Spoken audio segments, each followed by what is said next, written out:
That's what my wife's father said, smiling like it was a favor. The company's New Year dinner. Black tie, glass walls. My wife's ex-husband got an invite. I didn't. I nodded, said nothing. Silence is my oldest habit. I've learned this about betrayals. They announce themselves casually.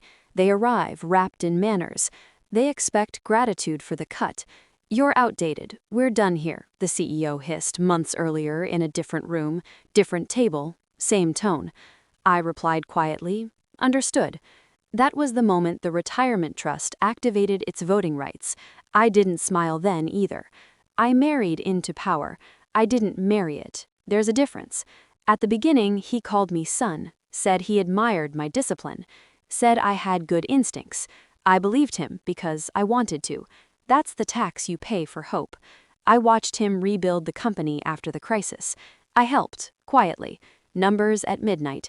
Introductions he never asked for but accepted. Capital that arrived when banks stalled. I didn't need a title, I needed leverage. My wife knew who I was when we met. She knew I preferred back rooms to stages. She knew I built things then stepped away.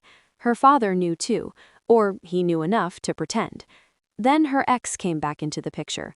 Loud laugh, polished suit, the kind of man who mistakes visibility for value. They gave him a seat at the table. They gave me a look. The dinner was the tell. Public humiliation disguised as exclusivity. "Too elite," he said. "You won't fit in." I went home, packed the kids' passports, booked Dubai. I didn't discover the betrayal in a single moment. It unfolded. A board memo that skipped my inbox, a shareholder update that softened numbers, a dinner guest list that made a point. Pain is loud, planning is quiet. I pulled files, trust agreements, old signatures.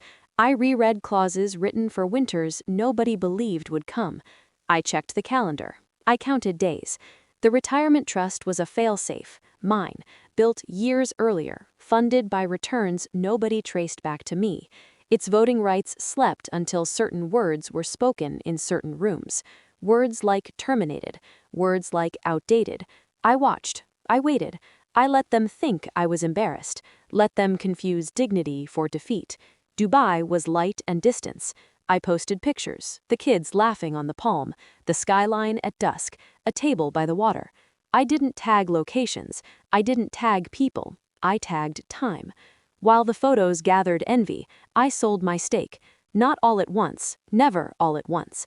I'm not dramatic, I'm precise. I sold into strength. I sold through channels that didn't spook the market until they did. I sold just enough to change gravity. By Sunday night, liquidity thinned. By Monday morning, the board convened an emergency meeting. The question on the agenda wasn't why, it was who. Who just fired the person who owns 76% of the shares? My father-in-law called while I was watching the kids swim. He didn't say hello. "How could you hide that you are the angel investor?" he shouted, voice cracking under the weight of arithmetic. I let the silence work, the kind of silence that rearranges rooms. I didn't hide, I said. "You never asked." He tried anger, then panic, then reason. He said family, he said misunderstanding, he said the dinner meant nothing. I thought of the invitation with my name missing, of the ex-husband clinking glasses where I'd once stood. "I understand," I told him, and for once it wasn't a lie. The confrontation wasn't cinematic, it was worse, it was procedural. The CEO's voice shook as he read the numbers. The room smelled like stale confidence. The trust's voting rights spoke without raising their voice. Motion passed. Another followed. Chairs changed owners. The ex-husband stared at me like I'd pulled a gun. I hadn't. I'd pulled a spreadsheet. "You planned this," he said. "No," I replied. "I prepared for you." My wife watched, eyes steady. She knew this version of me, the one who doesn't celebrate, the one who finishes. Afterward, there were messages, apologies dressed as explanations, invitations that arrived too late. I declined them all. I didn't do this for revenge. Revenge is loud. I did it for correction. I restored proportions. Power returned to the quiet place it belongs. Respect followed, limping. I stood on the balcony that night, city humming below, kids asleep behind glass.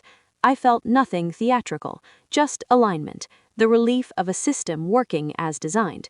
Betrayal teaches you the value of clauses, of timing, of knowing when to speak and when to let documents do it for you. They thought I wouldn't fit in. They were right. I don't fit at dinners. I fit in margins. I fit in signatures that change rooms. I fit in Mondays.